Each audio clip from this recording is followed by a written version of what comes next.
When or why? Where? Look at the author's names. On Earth. On Earth, yes. Where on Earth? Greece. Greece. Look at those last names, for goodness sake. See so many S's and K's and U's? It's wonderful. Makes me happy. There's so many. Am I the only one to talk about that? I guess I'm the only one to talk about it. It's okay. I don't know. So, somebody, how many of you have heard that secondhand smoke is bad for you? We've heard this. It's been in the news a lot in the past 10 years, and most recently, not this one. This was actually done on adults. But what's the most recent secondhand smoke kind of? It's with kids, and they just made it illegal to smoke in cars. With kids. I remember driving around my Dodge, or my dad in his Dodge Colt. Wintertime, he's puffing away, stick shift. I'm sitting in the fake leather seats, just sucking that stuff down and thinking to myself, oh my God, what we now know, beyond a shadow of a doubt, we don't know for certain, but beyond a shadow of a doubt, it looks like that was actually kind of damaging. You might explain why. so this might laugh knowingly. So here's a secondhand smoke artist. So it's very tricky. Smoking is a very interesting thing, isn't it? It's one of those rare activities because people, and I'm not picking a side here. I'm not picking a side. Because I know addiction can be a very terrible, terrible thing. But smoking is different than, say, drinking. Because smoking has an effect that hits other people atmospherically, where, say, drinking a beer does not. Right? You drink a beer, there's no cloud, maybe, depending if you vomit or not, I guess. But there's no cloud that then incurs. I'm sorry, I didn't give that visual. But smoking is a very, very interesting thing. Almost like the big boom boxes from the 80s. You're blaring your music, and yes, you're also blaring it from a 3-block radius. So you've heard the phrase, your rights end at the other person's nose. Smoking is kind of like on stage with that, isn't it? How many times have we had discussions about smoking on campus? You see signs everywhere. Smoking only limited to parking lots, must be 25 feet from the building. Sometimes those rules confuse people. So secondhand smoke articles are fairly prevalent in the journals because we want to see, is there evidence to believe there's a link between secondhand smoking and detrimental effects on the human physiology? Good! So here's one I thought was interesting. Shall we? There's the results. There's the results. You can ignore the study itself if you want. I put the methodology in there very briefly. You can pick it apart if you want to. They set the smoke levels at, what was it, randomized single-blind crossover, 16, 8 women, 8 men, pretty small, pretty small. Baseline at 0, 1, and 3 hours. Bar, restaurant, secondhand smoke levels. Now, if you were in Bend 5 years ago, this was actually a thing. I used to play, thrashcore metal in players, when you could smoke in players. It used to take me 3 days to get that crap out of my lungs. I'm sitting there playing 500 BPM music, sucking down air, and then going home and be like, throw my clothes in the garage for a couple of days, let them air out, throw myself in the shower for a few hours, let myself air out. But that changed. I think it was 2010, I believe, when they put the law that said you can't smoke in bars or inside anymore in Bend. Finally joined the rest of the country. So they set these levels to what they call bar restaurant levels. So that's one thing you have to check. What is secondhand smoke? So that's what they defined it to be. That's the level they picked. You can pick that apart. Of course you can. Of course you can. But that's the study baseline for this. So essentially, you fill a room with smoke. You send people in as soon as the room is filled with smoke. And then they start ingesting it. And then you remove them after, what was it? Hang on. An hour. An hour, thank you. You pull them after an hour, you check their lung function. Then you check your lung function, I think an hour after that, and 3 hours after that, I believe. You just keep checking the lung function, and you see what their lung function is after that. So notice they reported from 0 to 1 hour. There it is right there. I should turn it around. Time of initial secondhand smoke exposure. Most lung function parameters were significantly reduced. Okay? But after 3 hours, they were back up to baseline. They were back up to baseline. So, let's see if we can get an image of that. I don't think I put the images on the PowerPoint. I hope I didn't actually, so I want you guys to draw. So, You ready? I'm going to draw. 2 bell curves. I think so, yes. I think we have 2 bell curves, yes. I'm going to call them bell curves once it's okay with you. Because what you pointed out was they might not be perfect bell curves, especially with the sample size of 8 and 8. But I think we can, 16 I should say, but I think we can get the point across by using bell curves, You Kate. could probably use one above that. Good, hold that thought, hold that thought. Here, Brandon, would you mind kicking the lights back on? Thanks, Brandon. I'm going to call it a bell curve. This is the null curve. This is the null hypothesis curve. The null, or H naught, hypothesis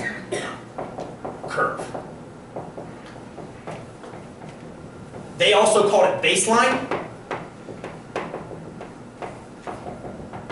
What is the null hypothesis going to be in this study?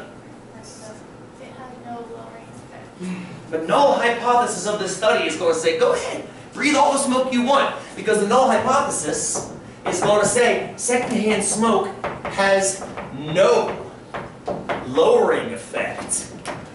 No lowering effect. E or A? E, thank you. No lowering effect. Right, effect is a noun. Affect is a verb, thank you. No lowering effect on lung functions. Anybody question what lung functions are? Probably your lung Yes. capacity. Good, question them, because find out how they're defining lung function. I gave you the link so you can track it down if you want to. But you have to also ask, how are they defining lung function? Capacity, perhaps? Efficiency of the oxygen transfer across the alveoli? Maybe? There are all kinds of ways. And this particular article was cytokines and cytonines or something like that. I forget what the words are now. But yeah, very, very good. What's the research hypothesis going to be? HA or H1, depending on which book you're looking at. That it has a lowering effect. It does have a lowering effect. It either does or it doesn't. You're going to assume that it doesn't and try to show that it does. So the research hypothesis, secondhand smoke does have a lowering effect.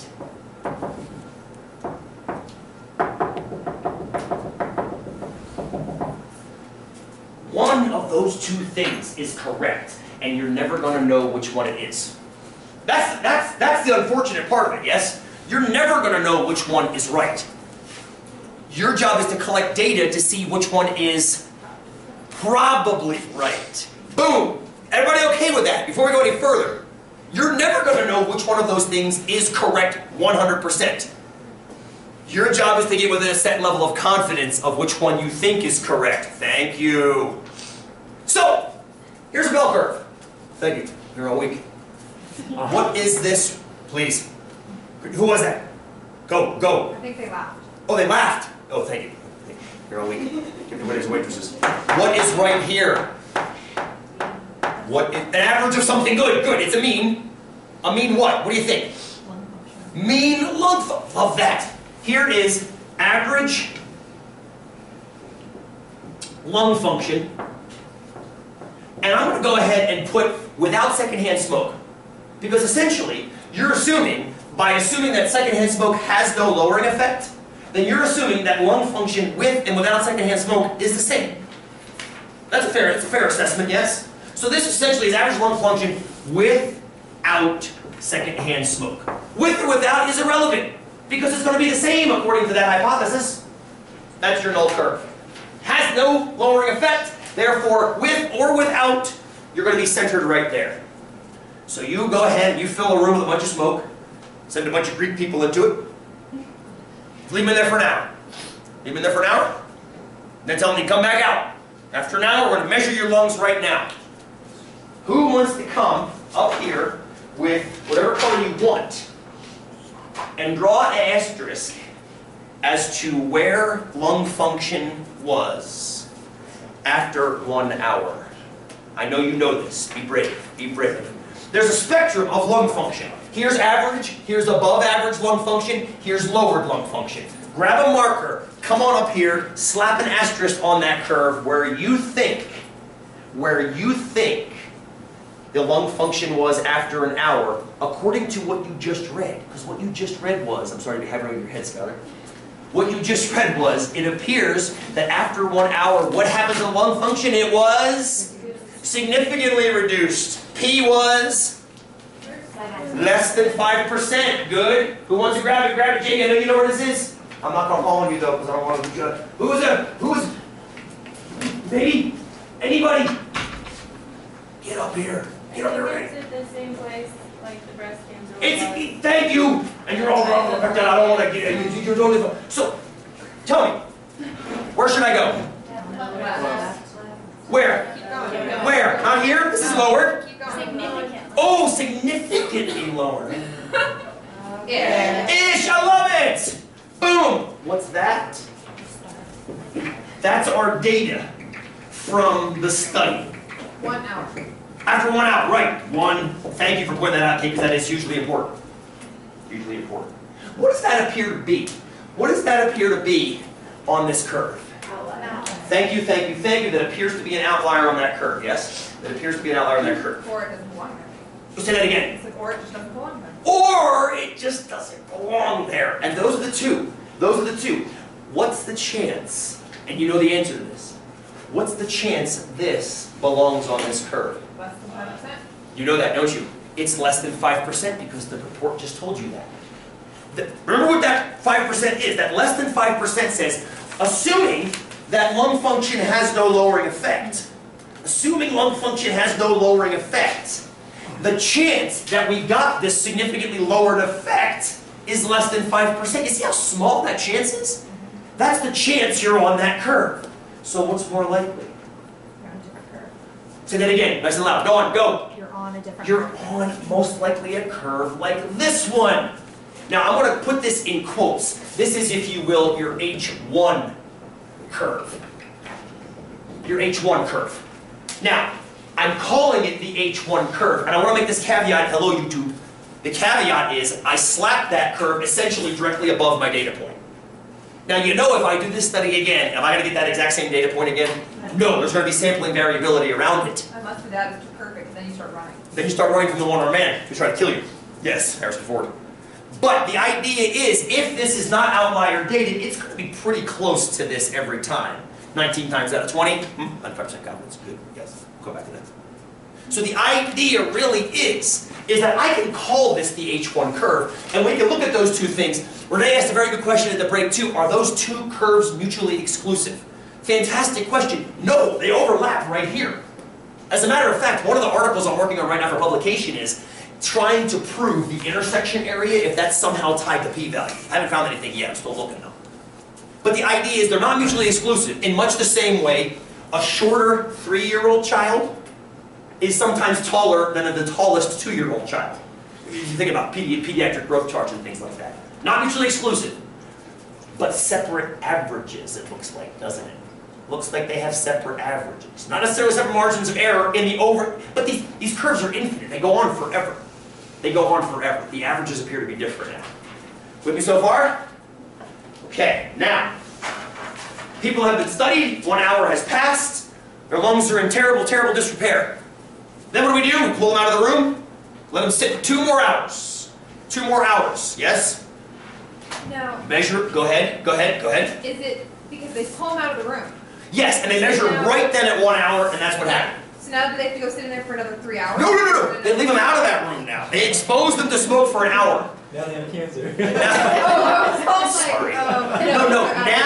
Now what they do, oh my God, I'm screwed. There's so many punk shows and players. Gotcha. I was very Now we take them out of that room and let them sit like in a room like this, not so hot or obnoxiously lit, for 2 hours, and we start letting their lungs do the filtering thing that lungs do. I was very confused after Totally the fine. due to what I thought was going Totally on. fine. Where's their lung function after that 3-hour mark? Go ahead, Jamie. Tell me. Here we are. Should I stay here? No. Where should I move? To the right. And where to stop? Back. Somewhere around here, yeah? Maybe, hey, would it be okay to put it here? Yes. It might still be a smidge lowered, but maybe that's argued that if you let them sit for another hour, it'll recorrect itself again. Maybe you did do irreversible damage, but it might not be statistically significant. Maybe. But the idea is that after 3 hours, you're back to your null curve again, essentially. Now, how can you tell that? These images don't exist on that page I just gave you. What's the number that tells you you're back to your null curve? P is bigger than 5%, which means the new data point is no longer an outlier on the null curve, it's back on the null curve, which makes you believe the null appears to be pretty much correct. I say correct in a statistical sense, in that you can't disprove it. There's some very stilted language in statistics. It's called rejecting and failing to reject the null hypothesis. I'll mention it every once in a while, I'm sorry. It sounds very old English. Yes. You either believe this or you don't believe it. Or you believe this or you don't believe it. But the language that generally is accepted is you either reject this, which means you believe this, or you fail to reject this, which means you believe it. I try to get away from that language because if you have to explain this to your neighbor, you're not going to be busting that language out. You're going to be saying, I believe this or I believe that.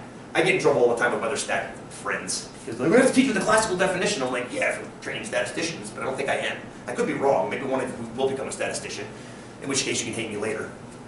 But for the rest of you who are going to explain journals to your colleagues or explain them to yourself, it makes sense. Do I believe this? Do I believe secondhand smoke is causing damage? Or do I not believe secondhand smoke is causing damage? That's the big idea. Cool? Cool so far? Go, Jamie. Yeah, but, I mean, well, I believe that it does have an effect on your lung function. Sure, sure. Like, they only had 16 people. How is that? I'm going to let Kate answer that one. And 3 hours is not enough time. I'm going to let Kate answer that one. Why are we letting Kate answer that one? What are you going to It do? really sucks. Because you always have the right answer for this. You're gonna Do it again. With a larger sample, if you get a larger sample. Do it in a different time setting. 3 Check it hours across. is not enough. Maybe, how do you know that? That's your opinion. That is my opinion. That's fine. Maybe- That's your opinion. My opinion is I love the the single-blinded sample. I would think it would take Mine is years. more valid. It would take years to. That's what you think. That's what you think. What you think doesn't carry any weight statistically. I'm not trying to be a jackass, Tim. I'm just saying what you think doesn't carry any weight. I mean, that's our opinions. You can have an opinion, please. But couldn't you? But so can I, and so can you, and so can you, and so can you. Good studies done that overlap time. I mean, Of course. So go find one that you like, or set up your own. So Jamie and Tim, I'm not trying to be a jackass. I'm just saying that. No, you're just being one. I'm not trying to. I'm not trying. It just happens naturally. What I'm saying is, if you think 3 hours is enough, 3 hours is enough, 16 was too small, then you replicate it. Yeah. The thing that I find is interesting is even with only 16, they got significant results, which means their intervals are wicked wide. And they're still not touching, which makes me think something's up. Assuming that what they're actually measuring is meaningful. That's a big assumption, yes? Assuming lung function is being measured properly, even with only 16 and even with only 3 hours, they're getting results. Which makes me think that if we had more time or more people, we'd even get more significant results. You see what I'm getting at here? So I think your guys' concerns are addressed, I think. But at the same time, I agree with you. Go out and find bigger ones. I'm sure ones have been done. This is about 5 years old now. I'm not, like I said, if you think it's wrong, then go try to find some with beyond a reasonable doubt support. Go, Kate, please. And Brad, if you don't mind, kill the lights, that'd be I great. put it away, I'm trying to find the study again, but I'm pretty sure that it said that they